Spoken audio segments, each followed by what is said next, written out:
السلام علیکم ورحمۃ اللہ وبرکاتہ۔ اعوذ باللہ من الشیطان الرجیم۔ بسم اللہ الرحمن الرحیم۔ سبح للہ ما فی السماوات وما فی الارض وهو العزیز الحکیم۔ یا ایہا الذین آمنوا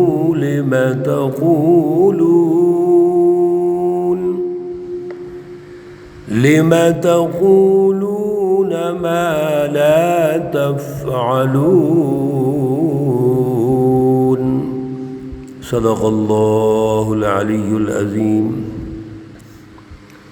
اللہم صل علی سیدنا ومولانا محمد النبی الأمی وعلى آلہ واصحابہ وبارک وسلم وصلی علیہ۔ معزز سامعین و سامعات، پارہ نمبر 28۔ آج الحمدللہ سورۃ الصف کا آغاز ہو رہا ہے۔ سورۃ الصف مدنی سورت ہے۔ اس میں 2 رکوع اور 14 آیات ہیں۔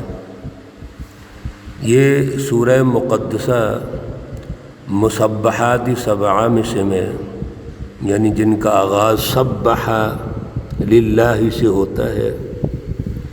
اور پہلے بھی یہ گزارش کی تھی، ان صورتوں میں ایک آیت ایسی ہے جو 1000 آیات کی نمائندہ ہے، ان پر بھاری ہے۔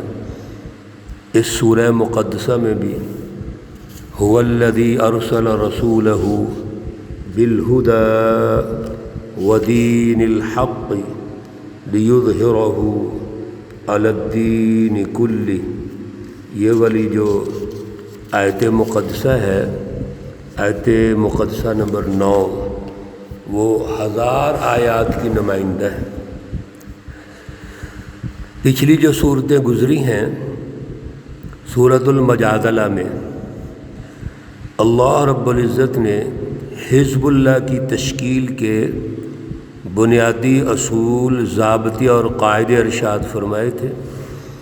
یہ حزب اللہ کے عنوان سے ان کی اہمیت، ان کے ضابطے، ان کے قاعدے، ان کی پہچان، اور حزب الشیطان کی پہچان بھی اللہ رب العزت نے ارشاد فرمائی۔ سورۃ المجادلہ میں دونوں جماعتوں کے بارے میں اللہ رب العزت نے ارشاد فرما دیا تھا، حزب الشیطان الا ان حزب الشیطان هم الخاسرون۔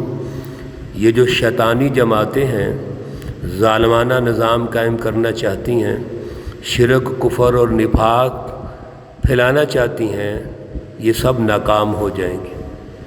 جبکہ حزب اللہ، اللہ کی سچی جماعت جو اللہ کی پہچان پیدا کرنا چاہتی ہے، اس کی بالادستی چاہتی ہے، عدل کا نظام قائم کرنا چاہتی ہے، الا ان حزب اللہ هم المفلحون، یہ کامیاب ہوں گی۔ پھر سورۃ الحشر میں اللہ رب العزت نے حزب اللہ کے سیاسی اور معاشی اقدامات ارشاد فرمائے۔ اس کی تفصیلات آپ ماشاءاللہ سن چکے ہیں، اور وہاں پر کَیْ لَا یَکُونَ دُولَةً بَیْنَ الْأَغْنِیَاءِ مِنْکُمْ، اللہ رب العزت دولت کی جو سرکولیشن ہے وہ ایک خاص طبقے میں نہیں رکھنا چاہتے۔ اس کی تقسیم عدل کی بنیاد پہ ہوگی اور وہ ساری انسانیت میں ہوگی۔ اس لیے وہاں پر اللہ نے عدل کے لیے حزب اللہ کی جو تشکیل ہے اس کی اہمیت ارشاد فرمائی کہ اس نے ایک سسٹم قائم کرنا ہے جو سیاسی نظام ہوگا اور معاشی عدل کا نظام قائم کریں گے۔ سورۃ الممتحنہ جو پچھلی سورہ مقدسہ ہے، اس میں اللہ رب العزت نے حزب اللہ کا داخلی نظم و نسق اور اس کے بنیادی قوانین، ضابطے، اور پھر دشمن کے ساتھ ہماری جو ڈیلنگ ہے وہ کیسی ہونی چاہیے، دشمن کو دشمن کی سطح پہ رکھنا ہے، اور خصوصی طور پر جماعت کا جو داخلی نظام ہے، مشاورت کا نظام ہے، ارتقائی اس کا سفر ہے، اس میں جو مشورے ہو رہے ہیں وہ جماعت کے راز ہوتے ہیں۔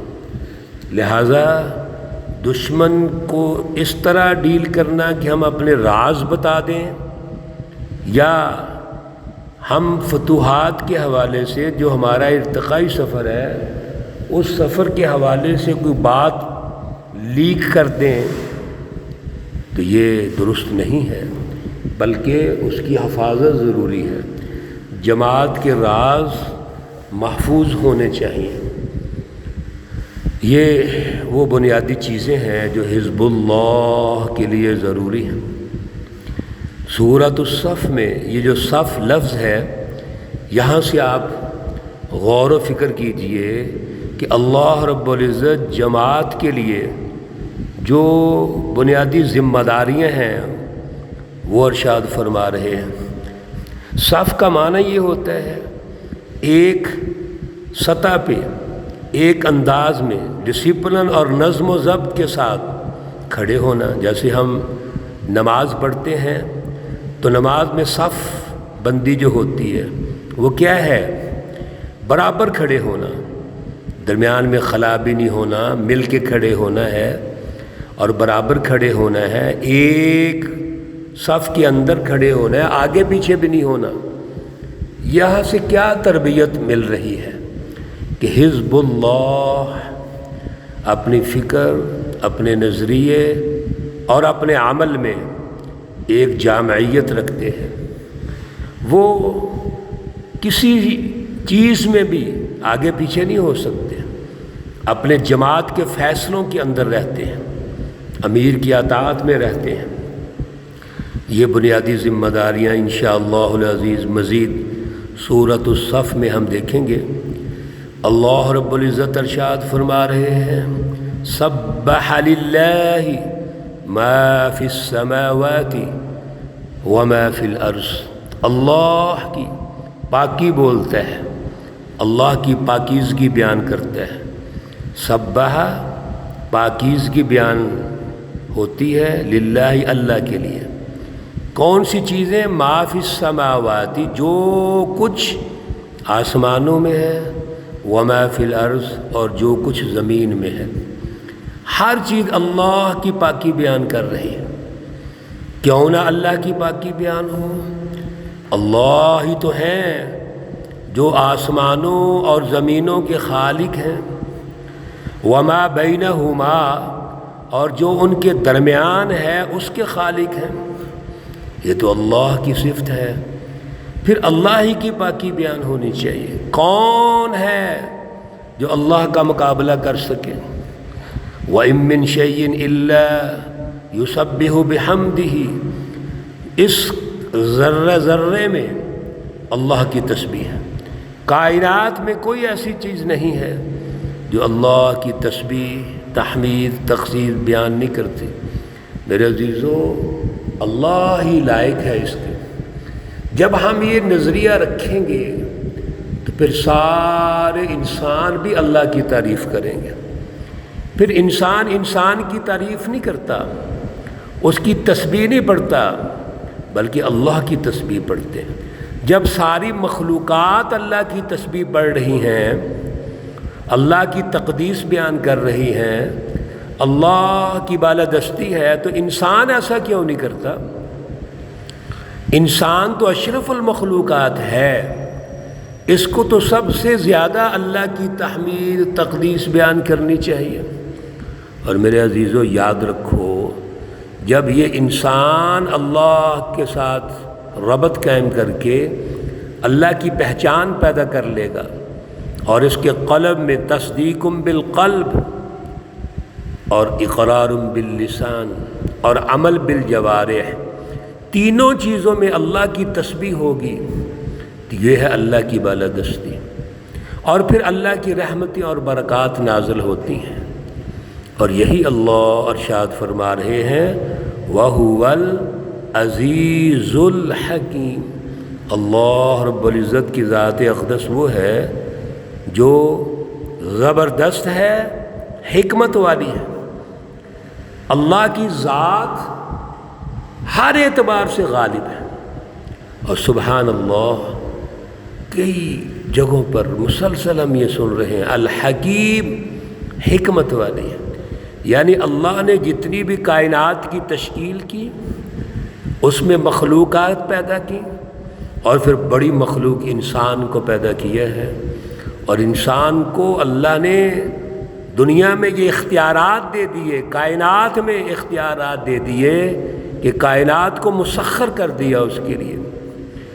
یہ اللہ کی حکمتیں ہیں، ہمیں ان حکمتوں کو سمجھنا چاہیے۔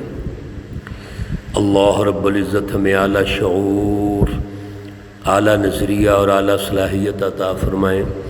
اللہ رب العزت تمام بیماروں کو شفائے کاملہ عاجلہ مستمرہ عطا فرمائیں۔